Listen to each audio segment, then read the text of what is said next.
What's going on, you guys? So today's gonna be a little bit different. Um, I have a lot of stuff that's been weighing on my mind lately, and I've been wanting to do a podcast for a while. And every time I start one, it never turns out so good with the co-hosts and all that. So I thought I'd just start one all by myself. You know what I mean? You know what I mean. So with that being said, excuse me, my phone just went off. Oh yeah. So story time. My car breaks down this morning, right? I get up at about 7 o'clock in the morning, go shovel snow at the driveway, wipe both of our cars off, me and my girlfriend's, and I turn my car on. Well, I turn the heat on, right? To warm up the car. And I probably left it on for maybe 5 minutes. And if you've ever, done that, you know that that's not a big deal, right? So I go over, wipe my girlfriend's car off, and then I'm about to leave to go do some work.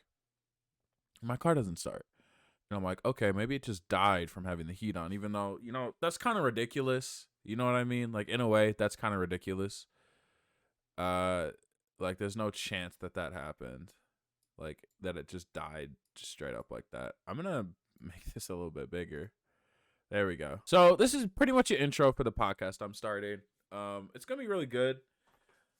I think people are going to want to listen to it.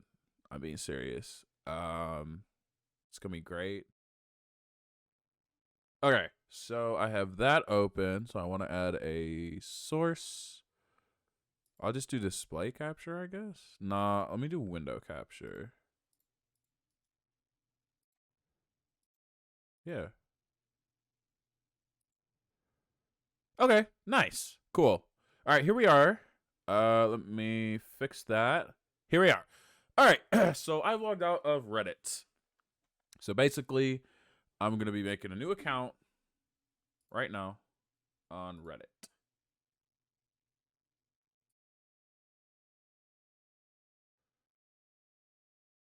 And this is just going to be the podcast account, basically. Yeah, I'm a man. What am I into?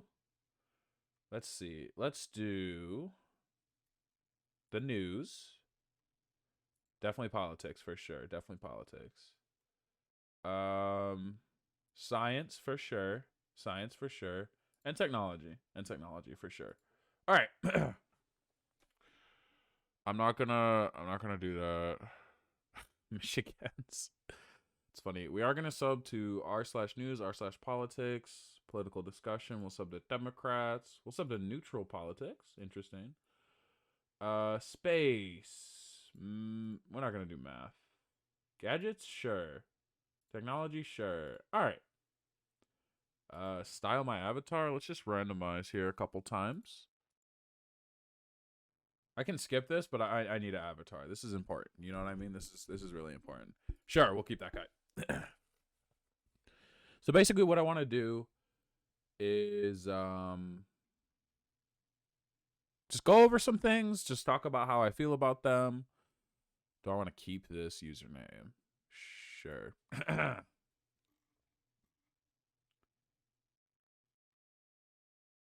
So, a couple things when you're listening to this and watching it as well, if you want to watch it. When I'm gonna look at headlines, right? But I'm not gonna read something or go over it just because its headline is inflammatory. That's ridiculous. If Merrick Garland doesn't charge Trump and his coup plotters, our democracy is toast. Listen, I don't even know what it's talking about. So until I read it, I can't comment on it. So I'm not even gonna say anything about it. Right?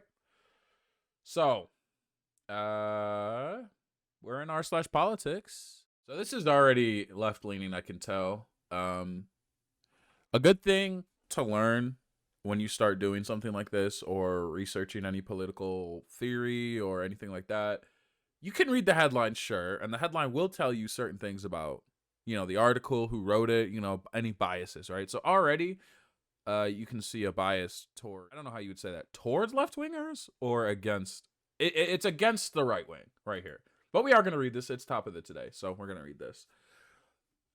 We're spending money on war when we could be building roads. Our problem in this country isn't lack of funds, no matter what the Republicans mention and cinema. All right, so first thoughts based off of the headline, right? Um, I mean, I agree with the premise, right? I don't think we should ever have war, right? I recognize it is necessary in the most dire of circumstances. I do recognize that war is sometimes inevitable, human nature and all that. But uh, you guys do not want to hear my opinions about the current conflicts we're in right now. I'll get banned off of everything. Trust me. I don't know what. I guess I closed it. I thought that was just a black bar. Anyway, not gonna read comments. All right, this is by Andrea Mazzarino. Andrea Mazzarino co-founded Brown University's Cost of War project. That's cool. Can we not? She's an activist and social worker interested in the health impacts of war who has held various clinical research and advocacy positions, including at a Veterans Affairs PTSD outpatient clinic with Human Rights Watch, sorry, and at a community mental health agency. She is the co-editor with Catherine Lutz of War and Health, The Medical Consequences of the Wars in Iraq and Afghanistan.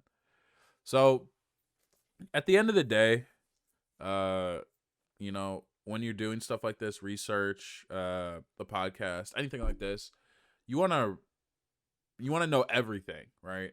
So for this article, I want to know who wrote it, why they wrote it, what's going on, if they have any business writing about it. And so far from what I read here, right, she has some business writing about this, okay?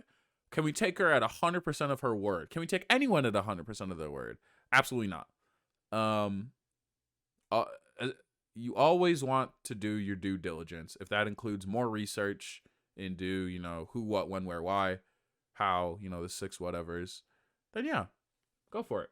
Nobody's telling you to stop doing research. Spending money on war when we could be building roads. Our problem in this country isn't the lack of funds. No matter what the... Jeez, dude, these pop-ups are crazy. I have ad block on, right? You guys can't see it. It's blocked out. And I paused it because I like to, let the writers get their credit, get their clicks. And I'm regretting it. I'm getting ads like all the time. So this picture is of the Lockheed Martin F-35. Okay, so they made 720 of these things, apparently. How expensive is this? Is there... Jeez, dude, come on.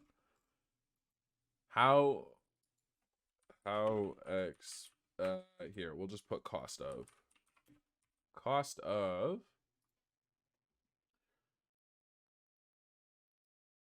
$78 million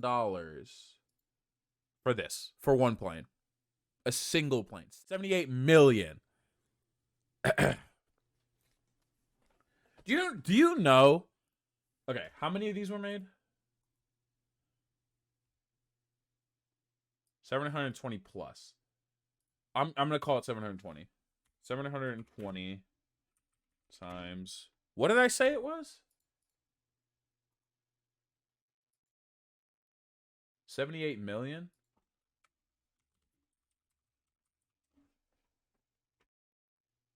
What number is that? 1,000, 100,000, 100 million. That's $56 billion. Wait, is that right? 1,000, 100,000, 100 million. So this is 6 billion, 160 million. Yeah, that's $56 billion that the country has spent for 14 years. So, we're just going to call it 56 billion. That's it. So, 14 years divided by 56 billion.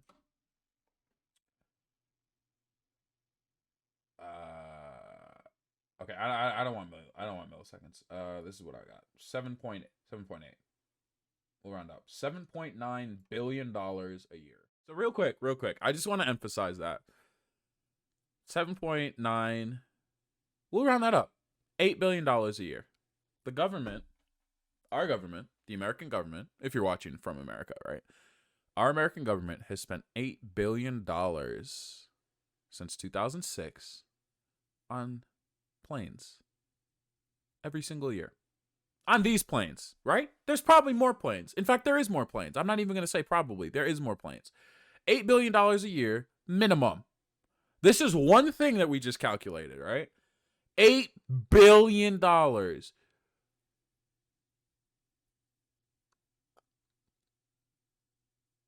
I don't even know what to say to that. That makes me angry.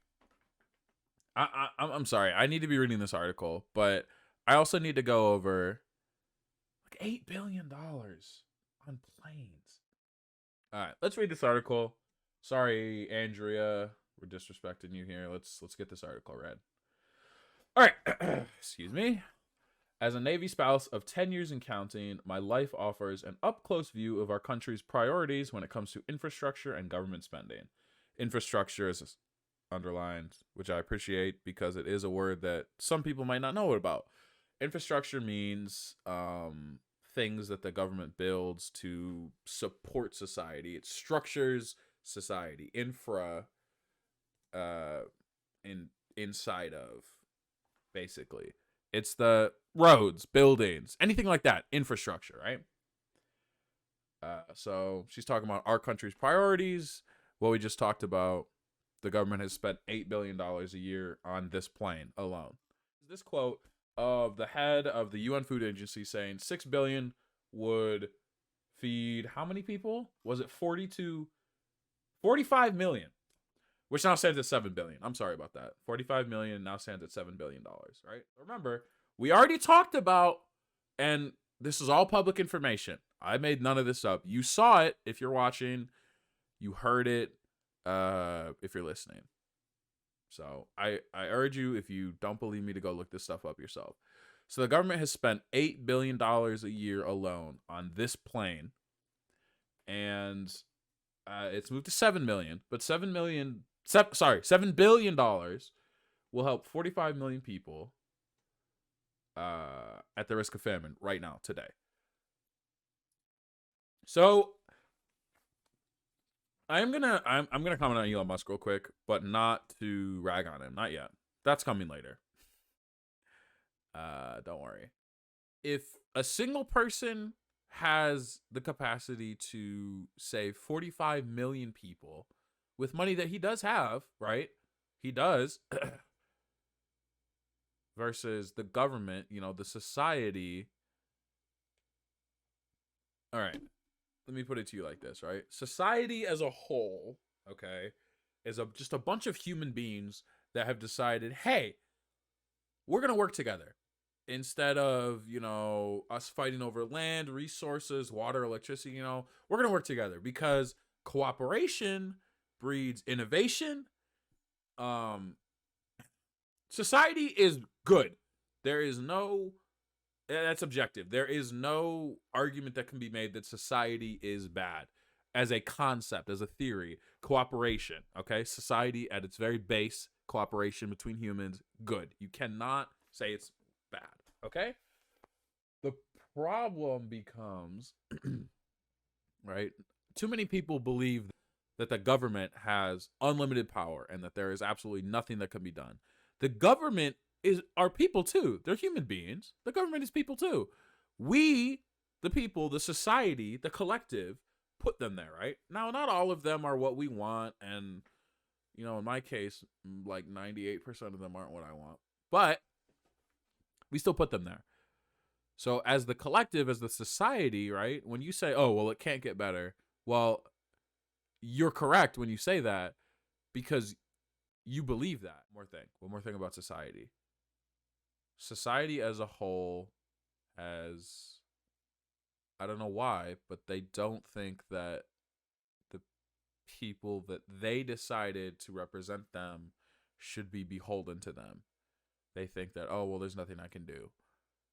They cheated to get their way there, blah, blah, blah, whatever, this, and that. You just have to get enough people to side with you. And that's hard.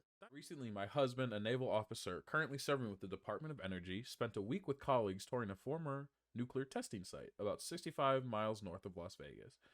Between 1951 and 1957, that's a 6 year period, the United States conducted more than 1,000 nuclear tests in those 680 square miles of desert, and only stopped when scientists began urging that the tests be halted because of soaring cancer rates among the downwind residents of Arizona, Nevada, and Utah. Okay. My spouse's trip was a kind of ritual Department of Energy personnel undertake to learn about nuclear weapons as they maintain our country's vast and still wildly expanding arsenal. Meanwhile, unable to afford to take time off from my job as a therapist, I found myself once again working double shifts. After all, I was also watching our two young children, shuttling them to appointment and activities along the narrow roads of our rural town, handling a sudden school shutdown due to flooded roads that halted school buses while working. And mine is the usual story for so many of the partners of this country's 1.3 million active duty military personnel when they are sent elsewhere on assignment. That's I never thought of it like that, you know. I never really thought in the shoes of of the military personnel themselves, especially their partners. I never imagined, but no, that must be terrible. You know, my girlfriend, she went away for the weekend, 2 weekends ago, and man, that was terrible. And I knew she was coming back. You know, it was only like 48 hours or something like that. I knew she was coming back. These people don't know if they're coming back. You know, sometimes they don't even get to talk to them. You know, we were texting the whole time. Wow. That kind of opens my eyes a little bit. That's interesting. 6-year-old typically woke me at night to ask, "Oh my gosh, I didn't even think about that either. The kids. Oh my gosh." My 6-year-old typically woke me at night to ask whether his dad was shooting at people and started throwing the sort of tantrums that had become uncharacteristic since his father stopped serving months-long deployments on submarines. Once recently, he even conned his already overworked bus driver. Our country, one of the richest, our county, one of the richest in the country, has a deficit of such drivers thanks to the COVID-19 pandemic, into taking him home rather than to his after-school program. He let himself into our house and appeared at my office door to make sure you haven't left too. That's terrible. Think about that. You know, being so upset and so like I don't know what the word is, but I guess traumatized to the point where you have to beg a bus driver to take you home to make sure that his mom isn't gone, because that's what he thinks is going on. His parents can disappear at any second. That's awful. And I mean, I gotta acknowledge my privilege about having two parents that I knew would always, you know, be home at the end of the night. I feel sorry for all these kids, and I'm sure, you know, I'm sure there's an adjustment period, you know, but especially young kids. Oh my gosh, I couldn't imagine. So yeah, I definitely feel for all of you guys. Okay, it was hard to miss the irony of being overstretched at home by poor infrastructure and gaps in care, even as I went into debt to pay for the most affordable child care center in the area. Yeah, that's what. I'm not getting. I'm. We'll get into it. We'll get into it eventually. Everything. We'll get into it. This is a really good. I love this article. It was hard to miss the irony of being overstretched at home by poor infrastructure and gaps in care, at a moment when the government was perfectly happy to fund my spouse to tour a mothballed nuclear testing site. His trip came on the heels of two 14-hour days he spent at the Capitol displaying a collection of model warheads to members of Congress. They then chatted with one another and him in a rare bipartisan moment that we as a couple witnessed. At that time, members of the House of Representatives had yet to even vote on the $1.2 trillion infrastructure bill to fund our country's roads, bridges, buses, and electric grid, which to our relief would pass 2 weeks later. And when it comes to President Biden's shrinking Build Back Better bill, who knows if it will ever be passed. $1.2 trillion divided by 6 is what, like 500 billion a year? It's about time was all I could think when I heard that the first bill was about to be signed into law. I couldn't help imagining how useful so much of what's packed into both of them would be for people like me. Not least of all things in the Build Back Better plan, like universal pre-K and some paid family leave, 4 weeks of which I could have used over the past 2 months of my husband's military travels and my own late nights. And mind you, as someone with a great job and a relatively high family income, I have it much better than the vast majority of Americans, military or not. So let's pause for a second because there's a couple things I want to talk about here. I do still have to read the Build Back Better plan, the bill. I know I'm a little late on that. I'll probably get to reading about tonight, and next podcast we'll talk about it. Universal pre-K, I'm all for, especially the older I get, and the sooner me and my girlfriend start talking about kids and marriage. I'm thinking like, well, we both work and we can afford our house, and this isn't a terrible starter house, right? But we're renting right now, and we want to buy a house, and we want to have all these things, and we want to be the best parents we can be, and that's not gonna happen. We're fine right now because we both working, but when we have a kid, well, the first 6 years, someone's got to be with them, like almost 12 hours a day. It's gonna be hard. So universal pre-K is great. I don't know how anybody's against things like this. Of course our taxes are gonna go up, right? But you got to remember that, okay, yeah, these things are gonna be expensive, but how many people live here, right? And how many rich people live here?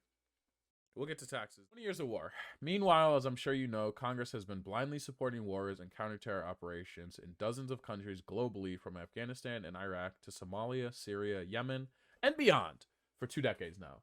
Joe Manchin, Kristen Sinema, and other congressional representatives in the House and Senate have been quibbling, that's a funny word, for months over whether to allow Medicare to negotiate lower prescription drug prices or pay for dental and vision benefits, on the premise that such expenditures might add to our high national debt.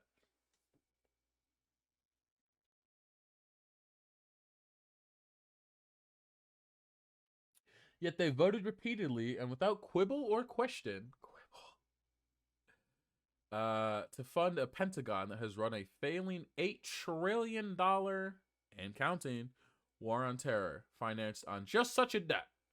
In fact, both of our recent infrastructure bills could have been paid for at their original higher funding levels with money to spare, had we not decided to go to war after 9/11 in a big-time fashion, or even stopped the fighting after killing Osama bin Laden in 2011.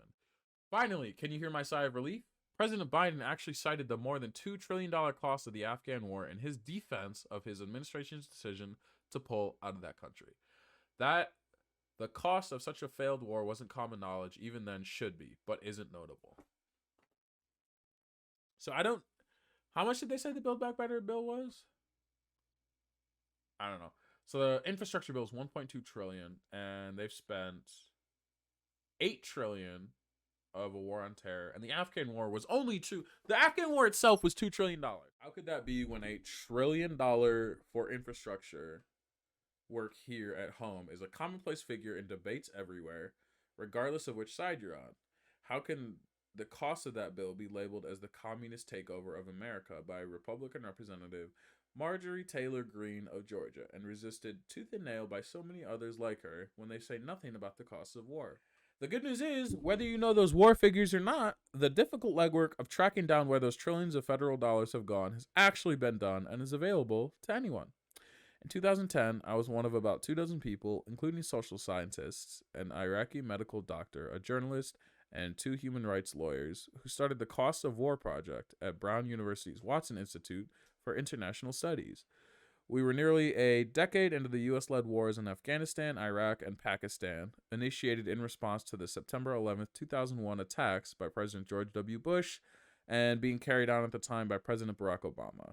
Anthropologist Catherine Lutz, political scientist Netta Crawford, and I were concerned that America wasn't paying enough attention to what those wars were costing in lives and dollars.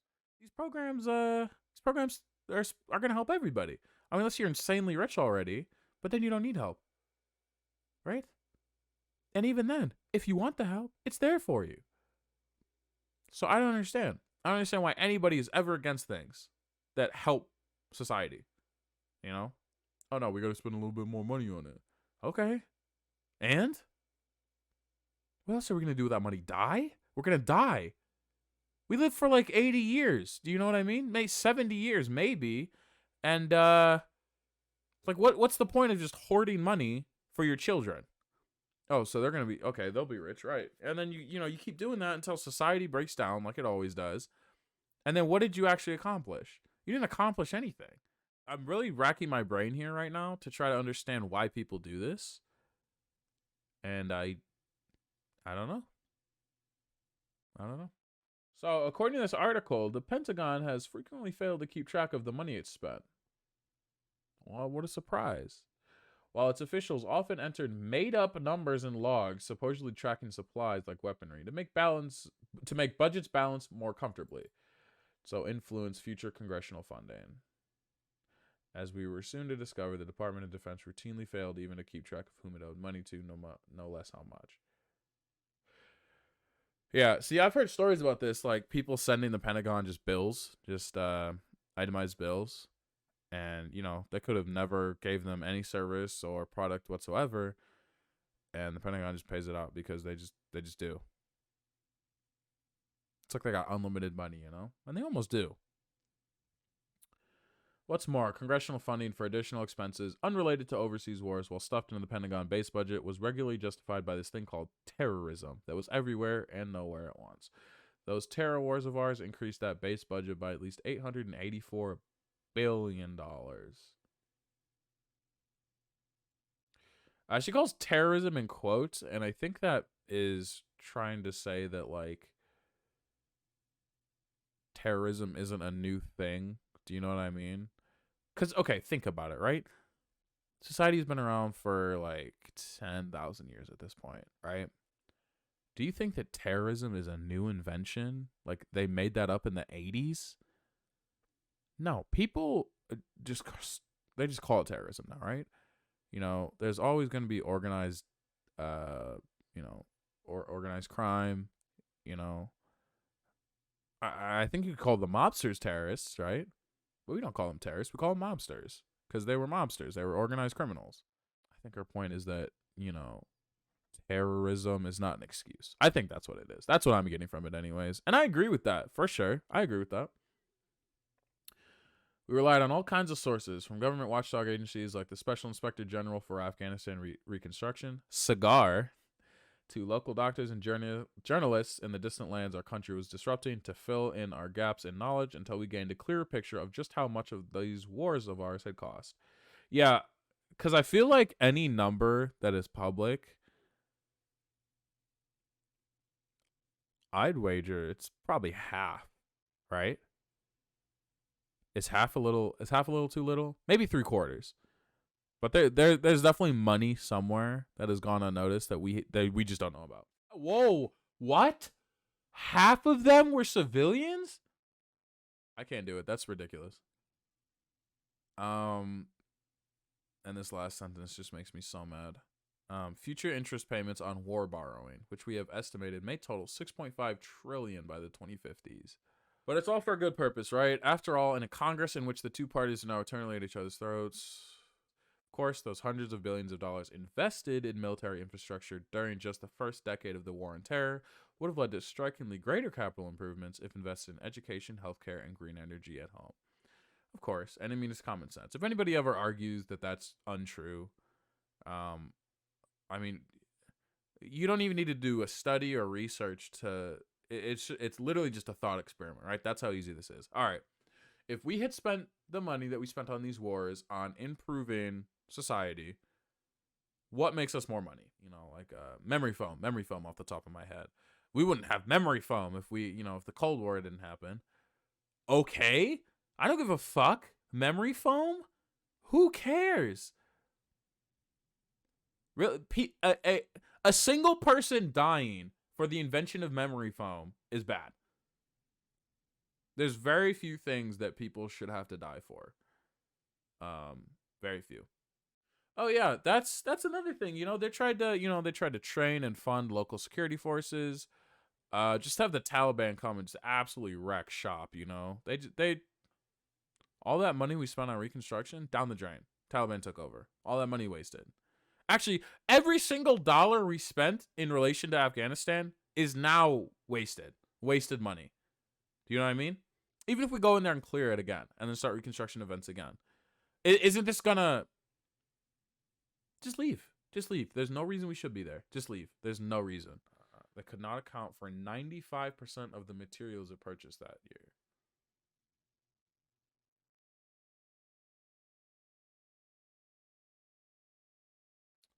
$31 billion to $60 billion. Even the lower estimate, $31 billion.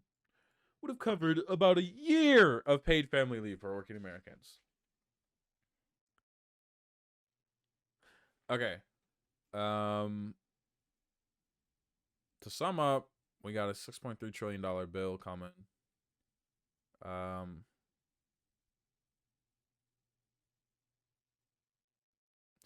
They're still making nuclear weapons, I guess. And of course, the Democratic House voted to add $25 billion to the spending bill. All right, so to end it off, in the meantime, let me tiptoe into my son's bedroom and make sure he's truly sound asleep, and then catch a few winks myself.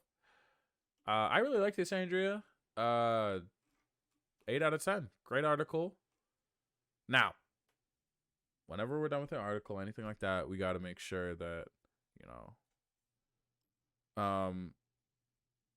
biases. Let's talk about some biases here. So she's definitely biased against the right wing, which is fine.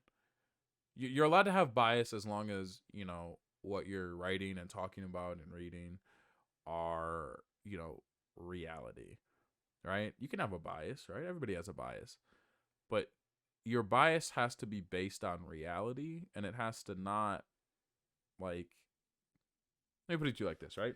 She's biased because she believes that the Republicans and as well as the Democrats and our country as a whole could stop spending so much money on war. So her bias is against Republicans because they're primarily the ones responsible for this giant spending bill. Democrats secondary. She doesn't like either of them for spending that much money. She thinks she thinks that the government could help out people, improve quality of life, which I agree with.